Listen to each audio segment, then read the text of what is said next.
Saudaraku, DJ dan produser musik asal Norwegia Alan Walker baru-baru ini menyelesaikan konser tur di Shenzhen, China pada 2 Desember yang lalu.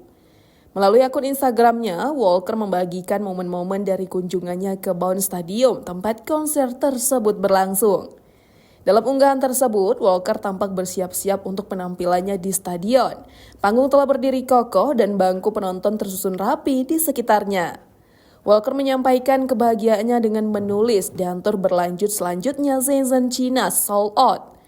Meski konser berjalan lancar dan meriah, warganet Indonesia justru menarik perhatian pada detail yang berbeda. Beberapa dari mereka mengomentari bangku penonton berwarna biru yang disusun di depan panggung. Menyebutnya mirip dengan kursi plastik yang biasa digunakan dalam acara kondangan di Indonesia. Salah satu warganet bahkan dengan humor menulis kursi kondangan plastik dengan emoji tertawa. Meskipun munculnya komentar-komentar tersebut, konser Alan Walker di Shenzhen tetap sukses dan berkesan. Walker juga akan melanjutkan tur ke China dengan kunjungan ke kota-kota seperti Wuhan, Busan, dan Zhengzhou. Hingga akhir tahun ini Walker memiliki jadwal tur yang padat, termasuk kunjungan ke Arab Saudi, Kolombia, Kuba, dan Meksiko.